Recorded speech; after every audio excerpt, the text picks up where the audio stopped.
Hey guys, welcome to another episode of True Crimes and Weird Toms. I'm Ashley. And I'm Kim. And today I wanted to share with you part 2 of our Haunted Object series. I can call it a series now because we have a part 2. Woo! And if you haven't listened to our first one, go find episode 16 now. Or stick around because you don't have to listen to it in order. Yeah, listen to that one next for all we care.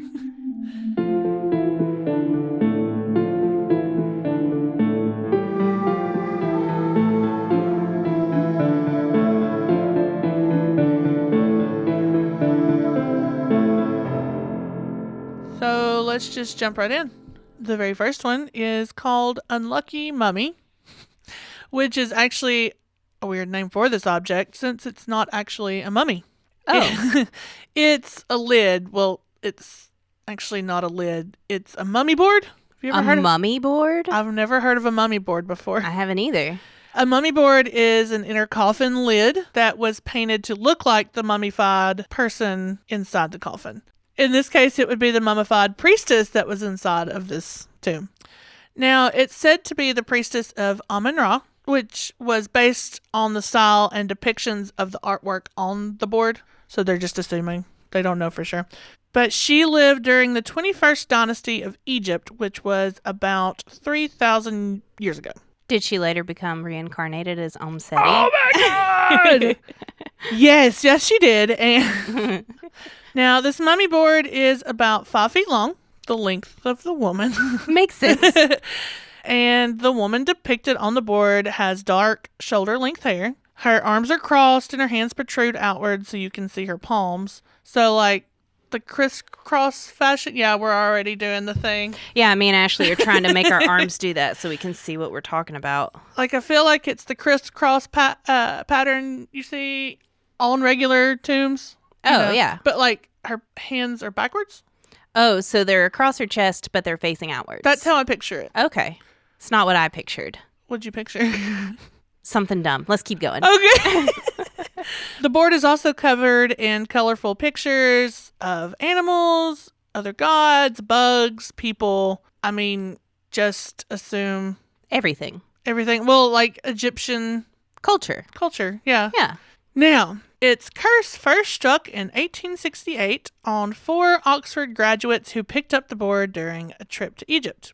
2 of the people was said to have died on the trip. A third one had to have his arm amputated because he shot himself in the arm while quail hunting in Cairo. Oh.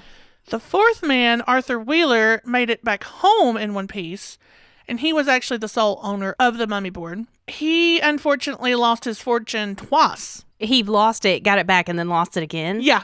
Aw, poor guy. A photographer died after photographing it. Oh.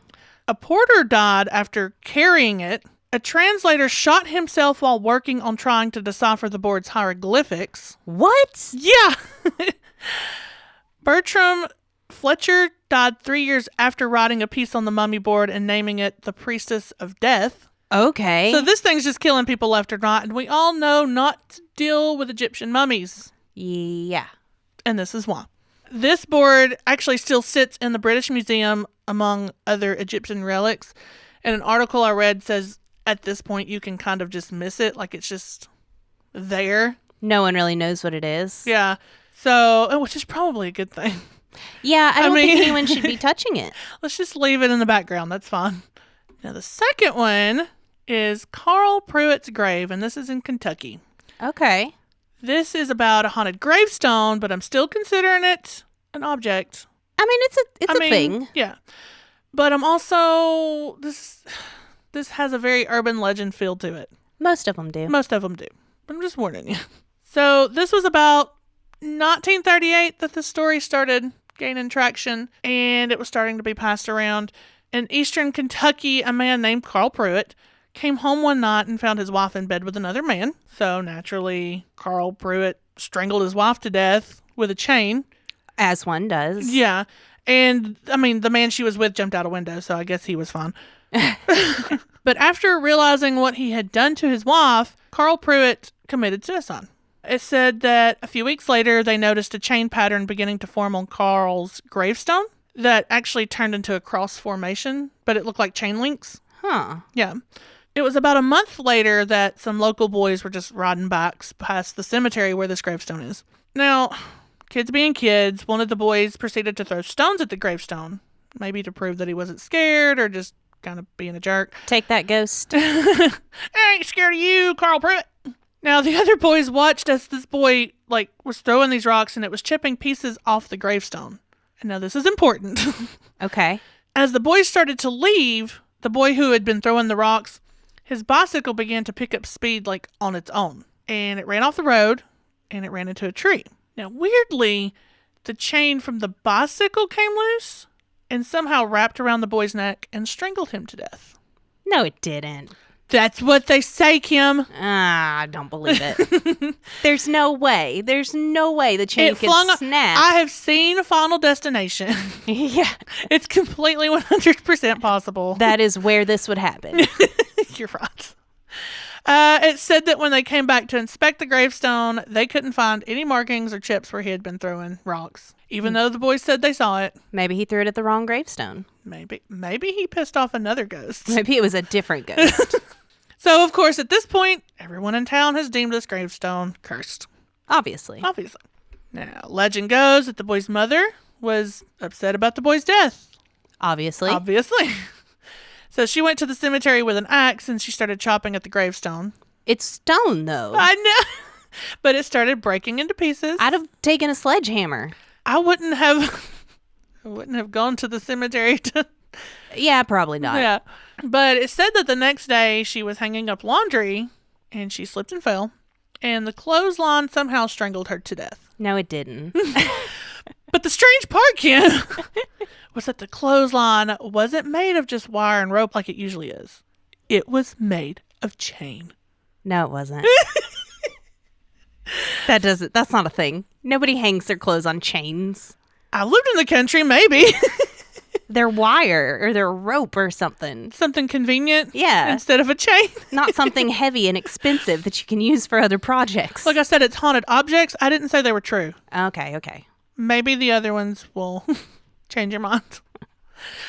The other strange part, the gravestone that had been broken to pieces with her axe showed no signs of damage. It's because she used an axe on it.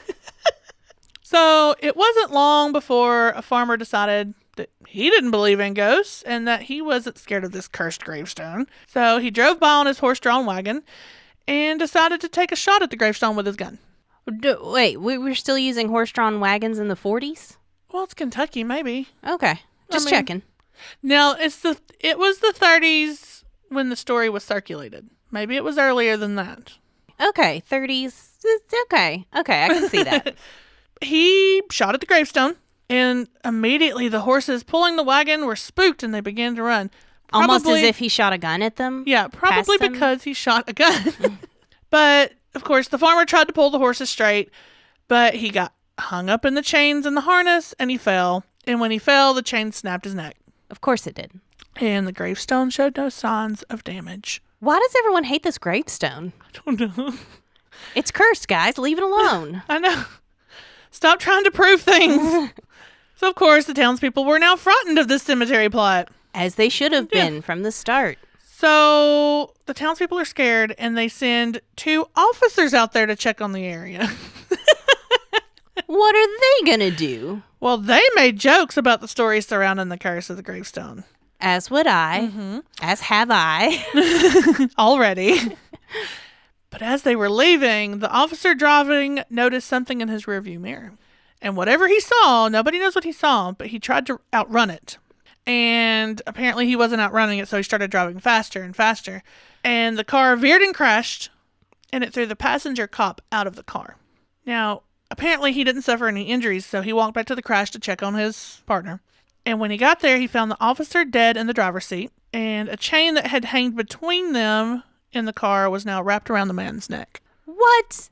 There is a chain just a chain in the car, just hanging. I don't know what they would use that chain for. That seems like a safety hazard.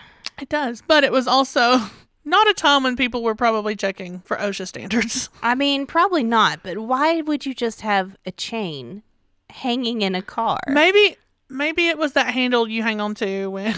Maybe it was the oh shit handle. Yeah. But apparently this chain had been jerked so hard that it nearly decapitated the officer. And at this point, everyone just avoided the cemetery because... Probably a good idea. Duh. But a man named Arthur Lewis decided to once and for all disprove the curse of the gravestone. Okay, Arthur Lewis. Do it to it. He took a hammer to the gravestone and he shattered it to pieces. And people who lived near the cemetery could even hear him banging on it. The next thing they heard were his screams. Of course. Yep. And when people came running out to see what happened... Let me guess. Go ahead. Tell me. Was he strangled to death by a chain? They found Arthur dead with the chain that locked up the cemetery wrapped around his neck. Called it. And even though they had heard him banging on this gravestone, there was no damage. Well, nobody saw him hitting anything, right? Or dying. Or what dying. if this was just a serial killer who was using the gravestone as a convenient cover? That would be so genius. It would be pretty smart. You would completely get away with it. Now, apparently this was enough to make people leave it alone. Finally, they began to move other plots away from the cemetery and just let the cemetery turn into ruins with Carl Pruitt's grave there. just leave it alone. Just leave it alone. And in 1958, it was finally blown up by a mining operation. Well, So that did it, I guess. I guess that did it because no one else died. Okay. And that's that. I don't really think anybody died in the first place. I said it was I warned you ahead of time. I know. Now, the next one is Busby's stoop chair. Apparently, this chair originally belonged to a man named Thomas Busby, who lived in North Yorkshire in the 16th century. He was a drunk, he was a thief, and he was just an overall, quote, ruffian. He also co-owned an inn just down the road from where he lived. Thomas married a woman named Elizabeth, whose father, Daniel Awady. I'm pronouncing that wrong, guys. I know I am. And Daniel was just a straight-up crook. He was a con man. So of course they got along well, I'm sure. So the men teamed up and became partners in one owning the inn and partners in an illegal coining business, which I'm assuming is making counterfeit money. Makes sense. Yeah. Now it's said that Thomas and Daniel were always at each other's throats, probably because they were both con men and drunks. And you can't trust each other. Exactly. But one day in particular, Daniel was waiting on Thomas to get back. Now, Thomas was already drunk and he was in a mood and this was not something he wanted to deal with. But when he came in, Daniel threatened to take Elizabeth, his wife, back home with him. Oh. Yeah. And worst of all, Daniel was sitting in Thomas's favorite chair. The audacity. Mm-hmm. So he picked Daniel up from the chair and he threw him straight out. Okay. Now, this could seem just like one of their fights. But apparently, Thomas never actually calmed down from this situation. Well, he threatened his wife, so... Yeah. So he grabbed a hammer, and later that night he headed to Daniel's house, and he bludgeoned him to death and hid his body in the woods. That's a bit of an overreaction, but okay. But after discovering Daniel's disappearance, the police found the body and charged Thomas with the murder, and he was set to be executed. They were just going to hang him. Okay. So the story goes that just before his execution in 1702, he wanted to have one final drink at the inn in his favorite chair. But just as he was leaving to be executed, he cursed the chair, saying that death would come shortly to anyone who sat in it. That's some serious chair love. Maybe he loved that chair more than his wife. Maybe that was really why he killed him. He was in his chair. And, apparently this chair has been known to be responsible for more than 60 deaths in 319 years. In 319 years, odds are some people are going to die after they sit in that chair. It was the chair. You're right. So, let's talk about the deaths. The first reported death was a chimney sweep who, in 1894, sat in the chair with a friend to have drinks. But he never made it home. And he was found the next day hanging near a gallows in the town.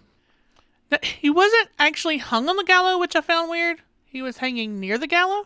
Yeah, that is a little strange. But got a perfectly good gallows right yeah, there. just use it. The death was ruled a suicide, but in 1914, the friend who drank with him that night actually admitted on his deathbed that he had robbed and murdered his friend. That makes sense. Yeah. So was it the chair? No, it was the friend. Or was the friend possessed by the chair? No, he was just an asshole. Also, during World War II, airmen would drink at the pub and they would always tease each other to sit in the chair. I mean, this is local legend. And it said that those who did sit in the chair wouldn't come back from their missions. Now, this is World War II. Yeah. In England. There's a good chance you're not coming back. Yeah. So, now in 1968, the owner of the bar heard two soldiers arguing to each other about who would sit in the chair. And they both ultimately decided to sit in the chair. But on their way back to the airfield, their car crashed into a tree and both men died on the way to the hospital. That sucks. Yeah. Was it the chair or did they just leave a pub and was drunk? I don't know. I mean... Or it could have just been a weird coincidence. Yeah. I'm playing Kim today, guys. It's weird for me. I know. But it was the chair. During the 1970s, there were several stories of people sitting in the chair and then just befalling bad luck. There was a cleaning lady who was diagnosed with a brain tumor after just bumping into the chair. So she only got a little cursed. She only got a little cursed. There were cyclists and motorcyclists who would leave and get into crashes. There was a local man who suffered a heart attack after sitting in the chair. I'm sure he was at the peak of health, too.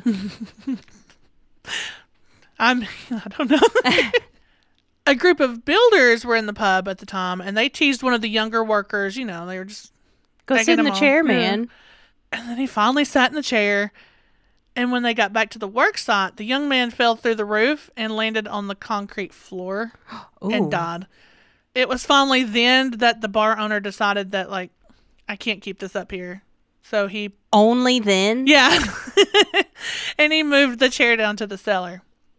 That was until a delivery man was in the cellar and tried out the chair.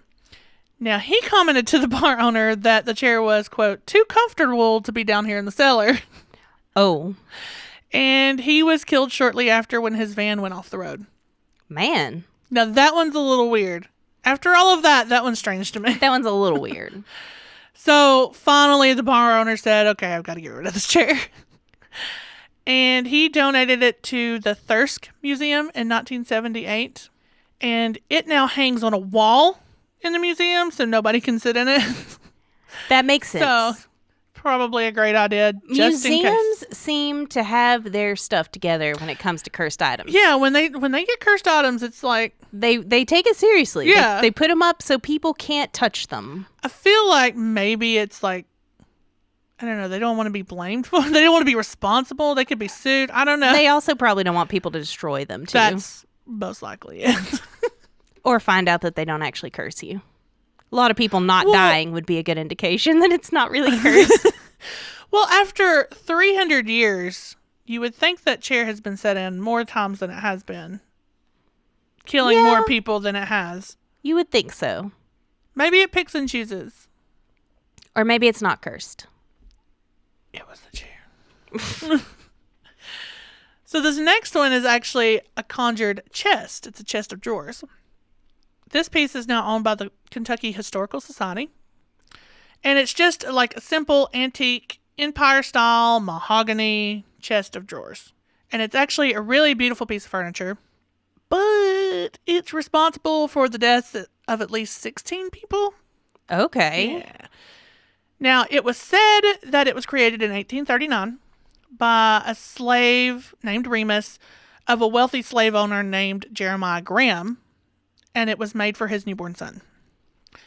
Now, Jeremiah didn't like the design, or he didn't like it for some reason, and he beat Remus to death over it. Wow. Yeah. Not a great start. Now, the other slaves that he owned were, of course, furious. Well, yeah. Yeah, I mean, rightly so. And legend says that they cursed this chest with a hoodoo curse. Now, I didn't want to quite throw that in there because it feels a little racist, maybe? But, like, this is the legend. Uh-huh. This is the story. Well, hoodoo was more... It was kind of a thing back then. I mean, it was, but I don't know. Remember the Hank Blue paints on the ceilings? Yeah. That was a hoodoo thing. Yeah. I don't know. It just felt weird. Mm-hmm. Like, it feels like a stereotypical Southern Hoodoo. story. Yeah. But it's part of the story. Now, this curse consisted of sprinkling the inside of the drawers with owl blood. And then, of course, I'm assuming some kind of incantation, but it created this curse. And the curse itself was you use the chest, you put things in it, and you were going to die. Okay. Yeah. Pretty plain and simple. So the first to die from this curse was Jeremiah's newborn son. Oh. Because I'm assuming they put clothes into the drawer. Makes sense. Yeah. The next person was actually Jeremiah's nephew, who had placed his clothes in the chest, and he was stabbed to death by his body servant on his 21st birthday. Now, this is where the chest starts moving around to families. So there's going to be a lot more names. Get ready. So John Ryan and his new wife, Catherine Winchell Ryan, had just eloped and moved onto the Graham land. And they received this chest to use in their home. That was not very nice of the Grahams. Well, I think it took them a long time to figure out that maybe this was the chest. Oh, okay. Yeah, it goes through a lot of people here in a minute. John was killed in an accident when he was leaving to go find work.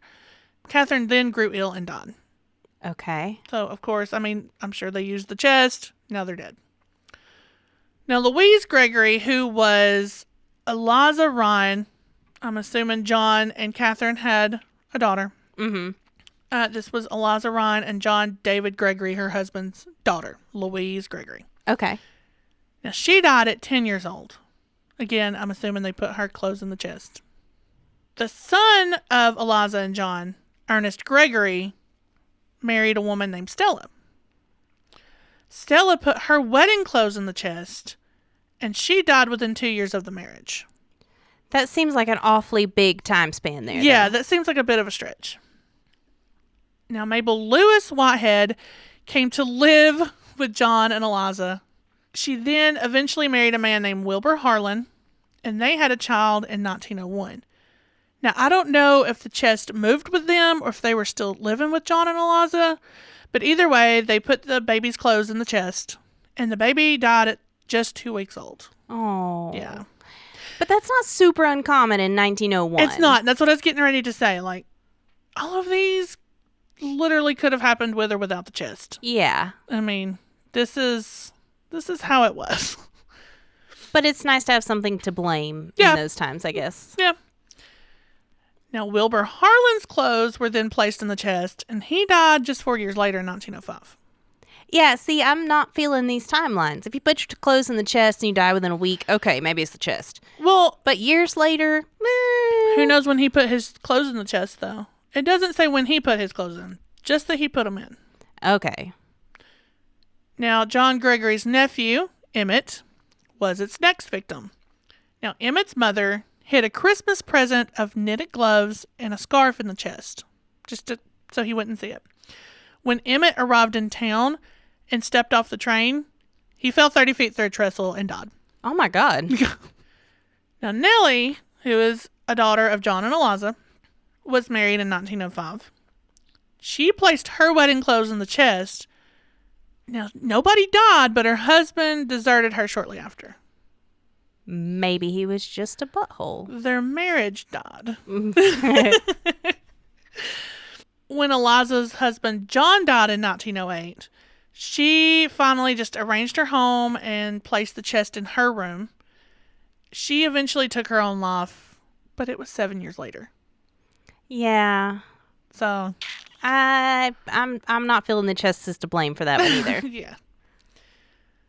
Now the chest then moved to Eliza and John's granddaughter, who is Virginia Carey Hudson Cleveland. What a name. That is a name. Now she put her first baby's clothes in the chest, but her baby was born premature and died the same day. Oh. Another one of Virginia's daughters, she eventually had 2 daughters, and one of her daughters, Anne, and her clothes were placed in the chest. Now, Anne was stricken with polio in 1929. This one feels like a big stretch, too, because polio was going around. And she didn't die, but she lived with the effects of polio her entire life. It still sucks. It still sucks. Now, Virginia's oldest daughter, who was also Virginia Jr., I'm I'm going to have to use senior and junior in a minute. Okay. Virginia Jr. put her wedding clothes in the chest. And a year after her marriage, her husband had to be taken to the hospital for an emergency appendectomy. And he died in the hospital due to an overdose of ether. Is that common? I'm not How sure. do you get overdosed on ether in the hospital? Did the doctors do it? I would assume they would have had to. Oh. It's weird. Now, Virginia Sr., her neighbor Herbert Sonny Moore, put his hunting clothes in the chest, and he died in a gun accident in Virginia's home in 1946. Virginia Sr.'s son, it's weird.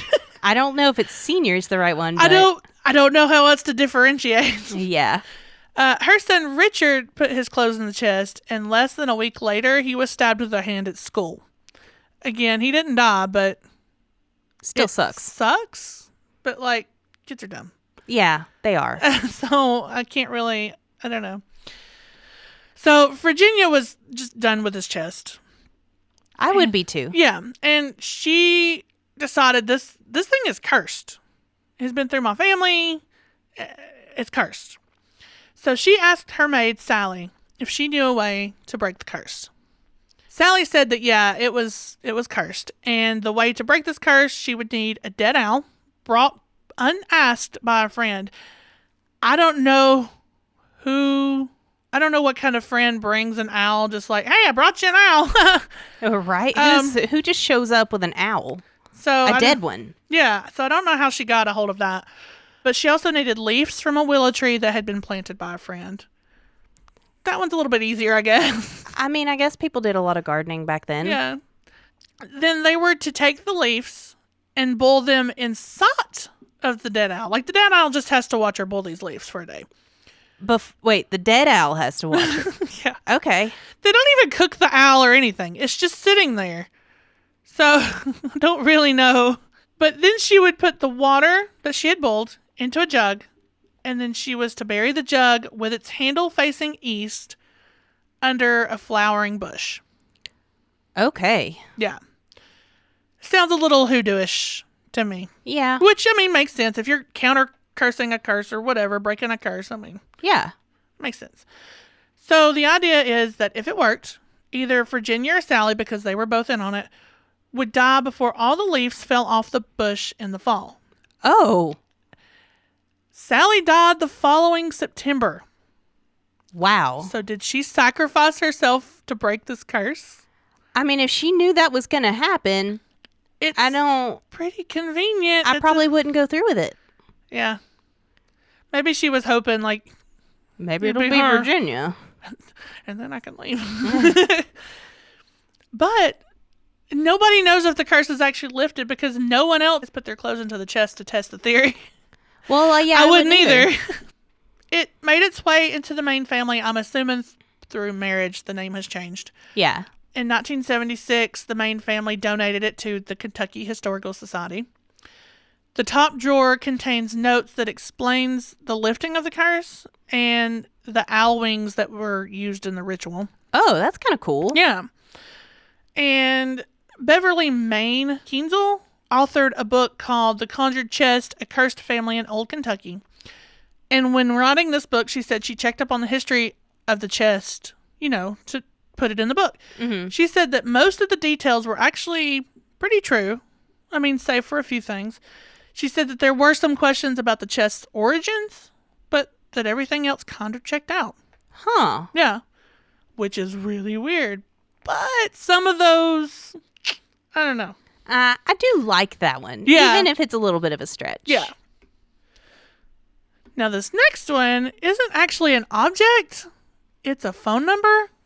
A cursed phone number. Cursed phone number. And I'm not really sure about how cursed this one is either. Okay. We'll go into that. So the number itself is 0888-888-888. If you're calling it internationally, it's 359-888, so on. So just 8 a bunch of times. Just 8 a bunch of times. So this number has actually been disconnected. Like, nobody can use it. Mm-hmm. And if you call it, it says network coverage or out of network coverage or whatever. Yeah. But it said that anyone who owned this number in the 10 years that it existed has died. Now, its first owner was Vladimir Grashnov, and he was the CEO of Bulgarian mobile phone company Mobitel, who actually was the one to issue the number. He died of cancer in 2001, but they say that his cancer was from radioactive poisoning by a business rival. But it still doesn't feel like it's the number. Yeah, I'm not going to blame it on a phone number yet. So then the number was then passed on to 31-year-old Bulgarian mafia boss Konstantin Dimitrov. Okay, well, that's just not fair. You can't curse a mafia boss and then be surprised when he dies. I mean, now he was on a trip to check on his drug smuggling business in the Netherlands when he was gunned down in 2003 by an assassin. Like I said. I mean, you're setting yourself up for failure here. Yeah. But he had the mobile phone when he was shot. Of course he would. But it said that jealous Russia mafia bosses were said to be behind the killing. Again, I mean... Probably. They probably were. I don't think it was the number here. I think you were just in a bad business, sir. Yeah. I think you're just a hooligan. A ruffian, if you will. A ruffian. So the number was then passed on to a crooked businessman who was also named Konstantin. Konstantin Dishliev? Probably not that. Mm-hmm. Now, he was gunned down outside of an Indian restaurant in the Bulgaria capital, Sofia, in 2005. Well, again, crooked businessman. It turned out that he was secretly running a cocaine trafficking operation. And, again... sounds like you're just a bad businessman, friend. I feel like rather than the number being cursed, it just went through a lot of bad people. Yeah. But, I mean, 3's more than a fluke, I guess. I guess so. But the phone line lied dormant because, police were doing an investigation. Right. So nobody was using it. And then eventually, according to the Daily Mail anyway, it's rumored that spooked phone bosses have suspended the number completely. And now, of course, like I said, if you call the number, it'll give you a message that the number is outside network coverage. That one's meh for me. If you give a number to a bunch of criminals and they die, how are you going to be surprised? I say let's test the theory and maybe not, but give it to someone not in the mafia or a business that you could die in. Yeah. We need a control group. Maybe not if it's true. I don't want a Sunday school teacher dying or something. Well, she's dead. Guess they were right. Guess it was cursed. That's weird. So this next one is Leda the Gypsy Doll, and I had to add this one because I love its story. And I mean, everybody loves haunted dolls. So in the 1970s, a man by the name of Kerry Walton was exploring a supposedly haunted and abandoned house in Wagga Wagga, New South Wales, Australia. Okay. Yeah. And underneath the floorboards of the home, he found a doll who had this spooky, weird, wide grin. I'll post pictures of all this stuff, guys. But this is a creepy looking doll. You know Mr. Rogers? Uh-huh. The one who owns the library? With that creepy face puppet? I don't remember that one. Oh, man. It looks like her. Okay. Yeah. So anyway, Carrie rescues this doll. In quotes. Rescues this doll, I guess. Oh. And brought her home to Brisbane. And he ended up naming her Leda, which is short for Leda Me Out. Oh, my God. I love it. Right? And he chose this name because he was on the way home with his brother. They were driving in the car. And the doll looked as though it was moving to try to get out of the bag it was in the car. And he still brought it home. So once home, Carrie's family kind of became concerned with this doll, the strange occurrences that would happen around their home with this doll. They said it would move around on its own. And I'm assuming you leave it in one room and you find it in another room, Mm-hmm. They said they would actually find scuff marks from its shoes on the floor the next morning. How can you tell if it was the doll's shoes, though? It's small scuff. Some people said they also felt an aversion to the doll, like feeling sick, or they would feel faint, or just overcome with emotion. Like, Okay, that one I can kind of buy because creepy things weird me out too. Yeah. Well, and if it's true, creepy haunted stuff gives off bad vibes. Bad vibes. And it's also said that animals, mainly dogs, would act strangely around the doll, and they would try to attack or bite at the doll. So the doll was taken to experts, and they were able to actually date the doll at around 200 years old. It was also speculated that it was handcrafted somewhere in Eastern Europe, maybe Romania, and that's just based on the way it's crafted, the way it looks. Okay. They also found that Letta even had a full head of human hair. Well, that's why she's cursed. That is probably some child trapped in that doll. You don't put body parts on toys. Well, here's the thing. If it actually is 200 years old, I mean, that's a possibility. Yeah, I mean, but that makes sense, but still.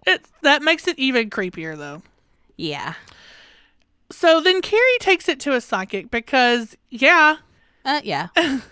And the psychic said that the doll was actually inhabited by a young boy who had died from a drowning. And the psychic also told Carrie that he could never be separated from the doll. And no reason, just he can't? I think maybe like they just have this connection, like, because it's attached to you. Yeah. You should keep it. Oh, yeah. Okay.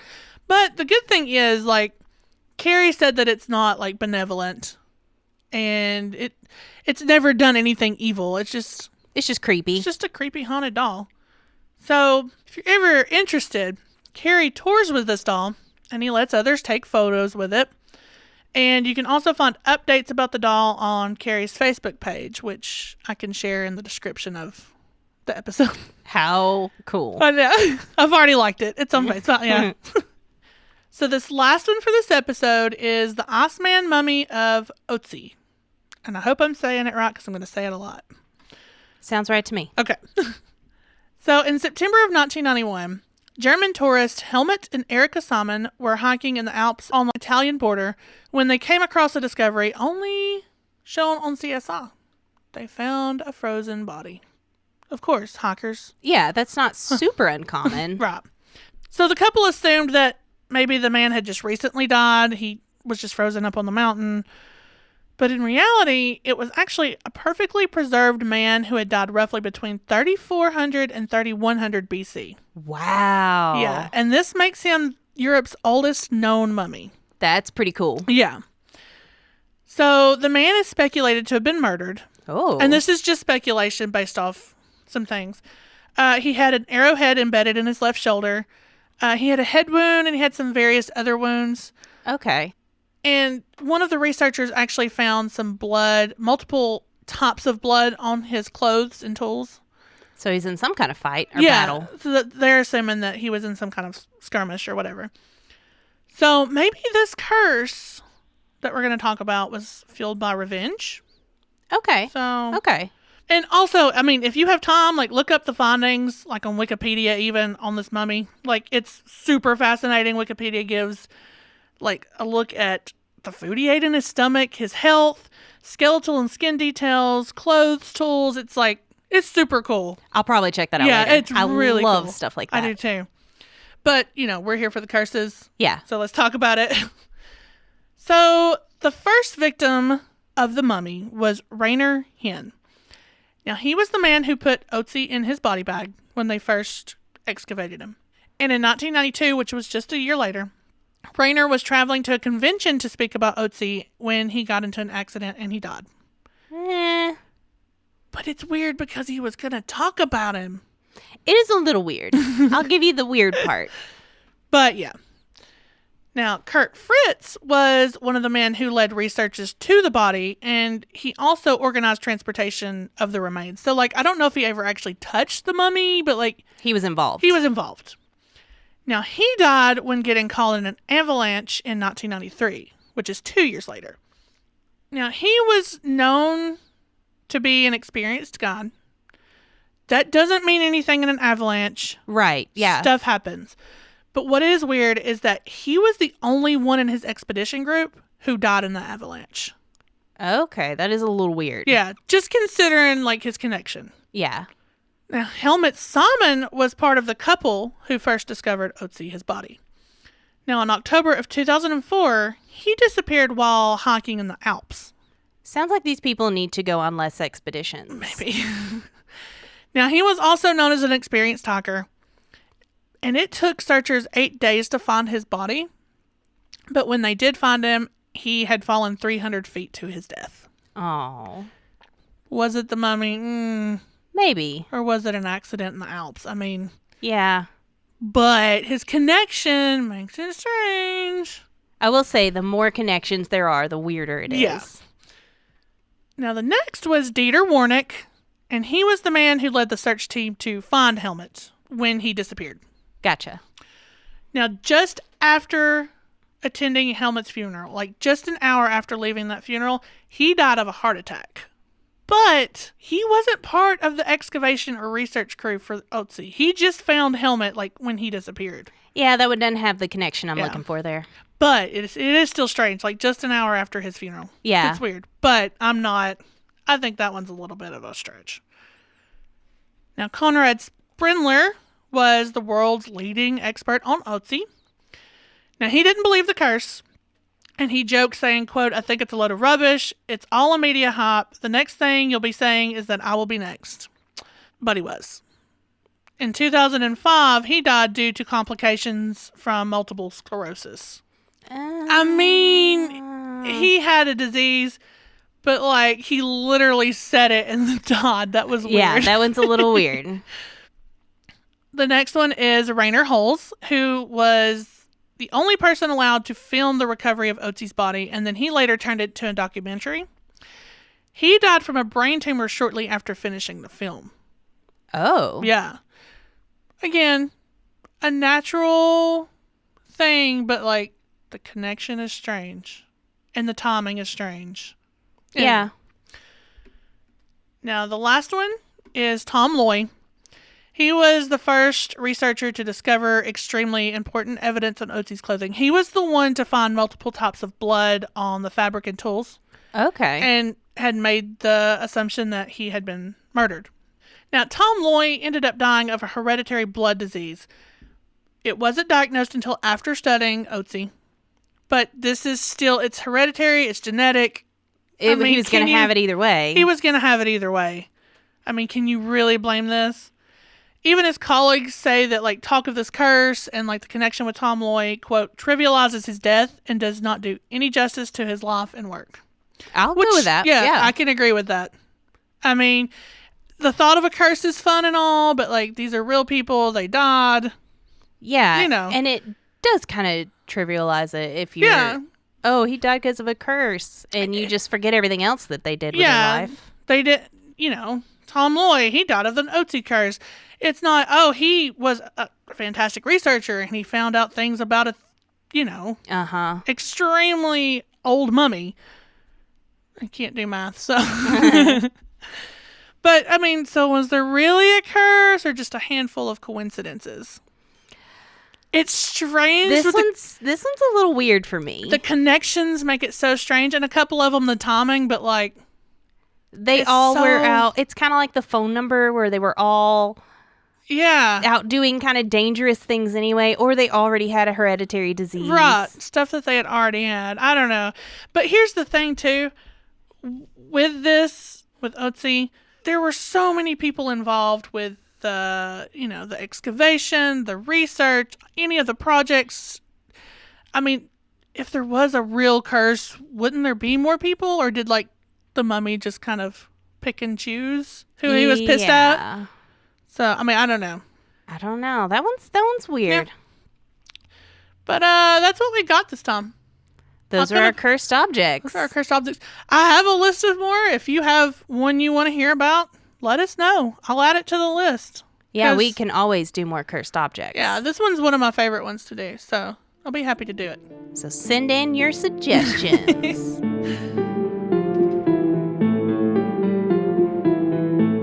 Thanks for listening. Like us on Facebook at True Crimes and Weird Times Podcast. Follow us on Instagram at True Crimes Weird Times. Email us your stories at truecrimesweirdtimes@gmail.com. Can't wait for the next episode? Check out our Patreon for bonus episodes and more. And if you enjoyed the show, make sure to subscribe and leave a review. Bye!